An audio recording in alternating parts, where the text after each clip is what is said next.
आणि एकदा एक खटका उडवला का नाही, मग ते खटके उडत गेले की पुढं मग ते घरात शांतता जी असते ती सगळी बिघडून जाते. तिथं अशांतता निर्माण होते. अशांतता निर्माण झाली की पोरगाला सारखं सारखं त्या गोष्टी ऐकल्या की आपला मुलगा बाहेर मग वेगळे वळण लागतो. तो दारू प्यायच्या व्यसने काय कोण प्रत्यक्षात कोण जन्मताच दारू पिणार नसतं.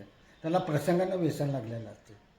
घरात जेवढी शांतता आहे तेवढं माणसाचं समाधान होतं. तुम्ही आतापर्यंत किती लग्न जमवले? हेच 1,000 पुढेच्या पुढे गेले.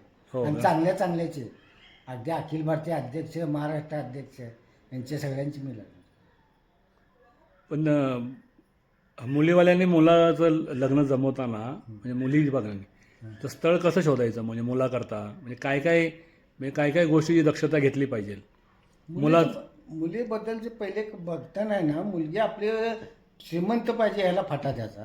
मुलीचे चारित्र्य तिचं गुण चांगले असले पाहिजे तर आपल्या घरात ती मुलगी येऊ. नाही पत्रिका बघून लग्न करण्याबद्दल काय मला म्हणणं आहे? पत्रिकेचा 100% माझा स्वतःचा वैयक्तिक विरोध आहे. कारण लोक पत्रिका बदलून आणतात. 80चं 82 जन्मतारीख बदलतात, अजून म्हणजे शिक्षण बदलतात आणि त्यांना करायला गोष्टी बहुत सगळ्या चान्स आहे या गोष्टी. म्हणजे पत्रिका बघायला नाही पत्रिका बघितली नाही पाहिजे. पत्रिका मी कुणाला ज्याचा सर्जेचा विषय आहे त्या सर्जेला मी नको म्हणणार नाही. आता एकेकाची श्रद्धा असते, त्या श्रद्धेला मी कशाला नको म्हणू. तुमची श्रद्धा असेल तर म्हणजे पत्रिकेमध्ये 100% गॅरंटी देता येत नाही की ती पत्रिका आता लोक आता खरी असेल का नाही संकेत आता आहे. मला एक उदाहरण सांगा. अक्षतेचा टाइम ब्राह्मण काढून देते हो 12:30 12 12:30 काढून देते. आज पुत्र अक्षता 2-2 तास उशिरा का पडतात? मग ते बी पत्रिका ब्राह्मणच काढलेलं असतं. मग त्याला मानतो, ह्याला का म्हणत ना? मग हां माझा एक हे आहे, तुम्ही अक्षता वेळेवर पाडा ना.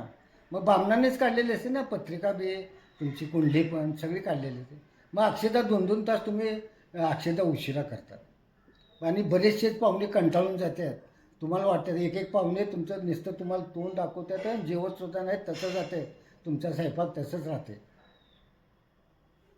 कारण एक पाहुणे जवळचे आहेत म्हणून तुम्हाला नुसतं चेहरा दाखवतात, आलो हे दाखवतात, पण ते लगेच तुम्ही तुमच्या कार्यात असल्यामुळं कोण पाहुणा कुठे गेला किंवा गावाला जरी गेला तरी तुम्हाला कळत नाही त्या ह्याच्यामध्ये.